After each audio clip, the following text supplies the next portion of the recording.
Love पीलू ओकरे से परेशानी बा। संतोष भी हमारे बीच में शुभी गजल के गायक कि सनमई करम तो हरो लागे खानदानी बा। सनमई करम तो हरो लागे खानदानी बा। एक बार फिर से निवेदन बा कि नृत्यांगना मंच पे आए, लेकिन आई कहे के बावत कहा के भैया ना होकर तो मंच पे आके देख ले। वो व्यवस्था नहीं है, व्यवस्था आवता आप वाला व्यवस्था आवता, लेकिन यहाँ खाली कहे के बा गुहैये हमें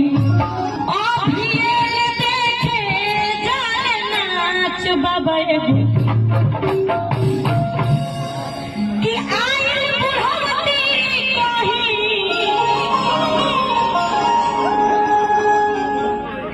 बाबा के कहानी तो बाबा के निकालत ना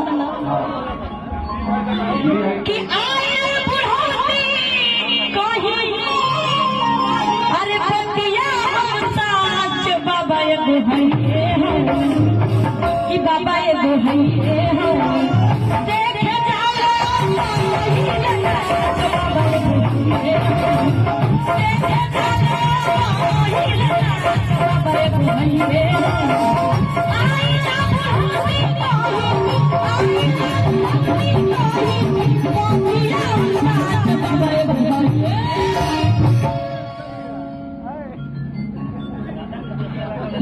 ये प्राइवेट बात है भैया, खोइचा में पड़ल सागर भैया, खोइचा में पड़ल प्राइवेट बात को बतावे लायक नहीं थे। हजार रुपए ऐसे कि अरे बतिया हम साच बाबा एगो हइए कि बाबा एगो हइए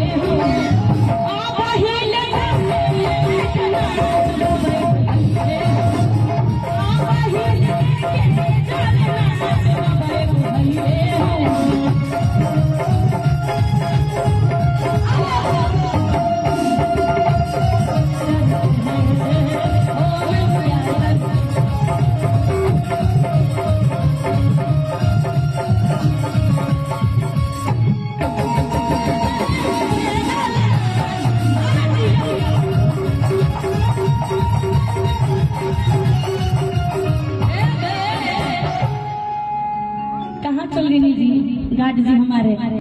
लेकिन अभी एगो और बाबा बानी, एगो बाबा भाग गए लेकिन एगो बाबा बानी कहे के बजलो कि सास पिए बीड़ी ससुर पिए गांजा कि पाउच पी के भासुर कहे कोरा में समझ परिचय खोर आजा देवरो मारल चाहे महगा राजा घर आजा देवरो मारल चाहे महगा राजा घर सास पिए बीड़ी ससुर पिए गाजा।